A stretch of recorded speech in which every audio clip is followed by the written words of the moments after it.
Now, under the Taliban's new interim government, Afghanistan has woken up to a new order. The leadership had promised to be for the people, to be inclusive and to be representative. But recent reports coming out of Kabul and other cities in Afghanistan suggest the opposite. While governments around the world are following developments very closely, and as many heads of the state have said before, judge them by their actions and not their words, we think it is time to compare the Taliban 2.0's promises with the stark reality on ground. The Islamic Emirate has no enmity with anyone. The enmities with parties to the conflict are over, and we do not want to live in enmity. No nation wants to face off internal and external enemies. God willing, in accordance with Sharia law, we will allow women to work. Women are an important element of the society, and we respect them. In all walks of life where the society needs them, they will have active presence. We are on the path of peace with all nations. Our country is in the process of healing. Our message of peace to the international community is, help us in this, cooperate with us. With 20 years to prepare, the Taliban had plenty of time to reinvent themselves given their recent press conference and several months of rubbing shoulders with the world's elite in Doha. But the mask of a media-friendly Taliban has begun to wear off. In one of the first administrative decisions taken by the new regime, arbitrary bans, whips and sticks are out. Let's begin with the protest here, which have been outlawed. Rallies have been cancelled and violators have been warned. A crackdown has begun on protesters.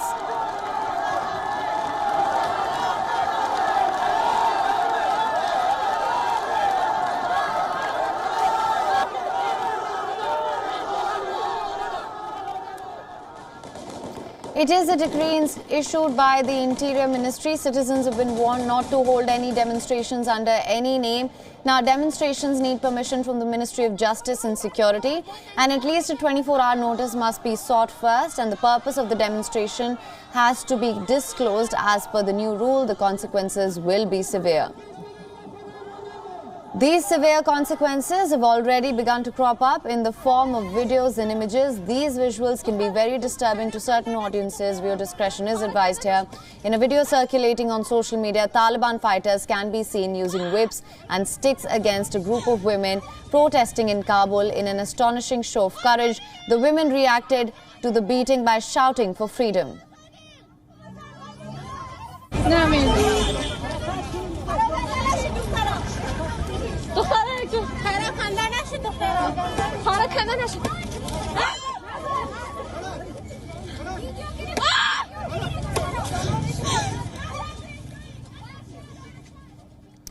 Two journalists covering the protests were brutally assaulted. Based on these actions alone, the Taliban has already broken its promises.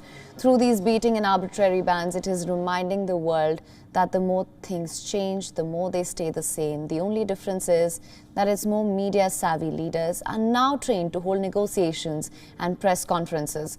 What about women's rights? The promises were tall and convincing.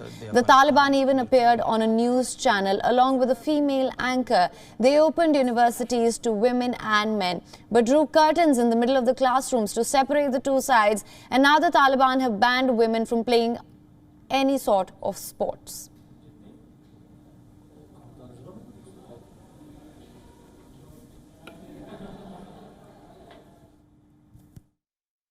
It is the media era, and there will be photos and videos, and then people watch it. Islam and the Islamic Emirate do not allow women to play cricket or play the kind of sports where they get exposed. WION is now available in your country. Download the app now. Get all the news on the move.